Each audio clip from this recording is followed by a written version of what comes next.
Bonjour, je m'appelle Abdoulaye Kanté, votre enseignant d'anatomie à la faculté de médecine. Aujourd'hui, nous allons vous parler de la scapula. La scapula est un des os de la ceinture scapulaire. La scapula est un os plat. Un os plat triangulaire, à sommet inférieur et à base supérieure. La scapula, comme tout os plat, présente à décrire deux faces. La face ventrale, qui est plaquée contre la cage thoracique, qu'on appelle la fosse subscapulaire. Cette face est escavée et présente une concavité ventrale. Cette face va présenter trois crêtes qui sont dirigées latéralement et en dehors, vont se terminer au niveau du col de la scapula.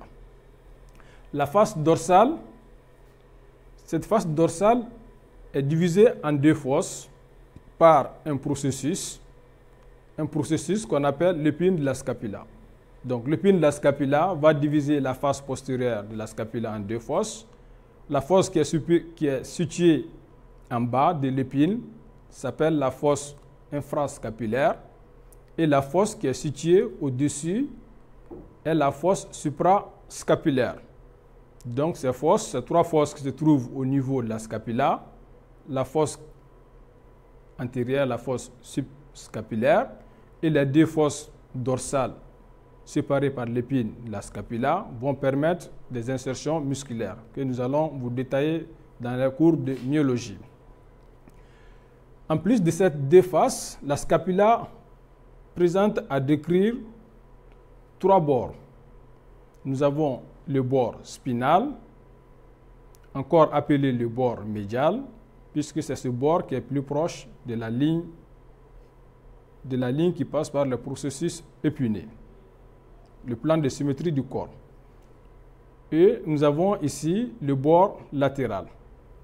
Et en haut, nous avons le bord supérieur. Ces trois bords sont délimités par des angles. Nous avons l'angle inférieur qui est palpable sous la peau. Et l'angle supérieur à ce niveau, c'est au niveau de l'angle inférieur que nous pouvons décrire plusieurs structures osseuses. L'angle latéral va présenter une cavité articulaire. Cette cavité articulaire est appelée la cavité glénoïde, qui présente à son sens le tubercule glénoïde. La cavité glénoïdale est surmontée au-dessus par un processus qu'on appelle le processus coracoïde. Ce processus coracoïde est un os qui se présente sous la forme d'un doigt demi-fléchi qui surmonte la cavité glénoïdale. Cette cavité glénoïdale est également surmontée par un autre processus.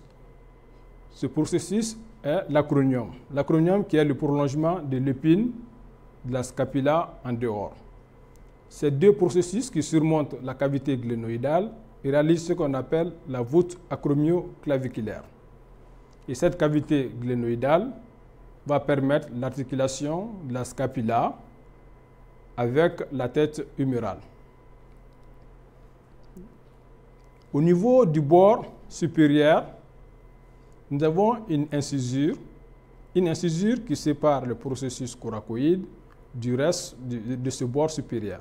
C'est ce qu'on appelle l'incisure suprascapulaire, qui va livrer passage aux éléments vasculo-nerveux. Deux autres éléments très importants au niveau de la cavité glénoïdale, ce sont les deux tubercules. Un tubercule qui est situé à l'extrémité inférieure, ça c'est le tubercule infraglénoïdal, et un autre tubercule qui se trouve à l'extrémité supérieure, le tubercule supraglénoïdal. Ces deux tubercules vont donner insertion au tendon du biceps et au tendon du muscle triceps. J'espère que cette discussion vous a plu. On se donne rendez-vous pour la prochaine vidéo. Au revoir.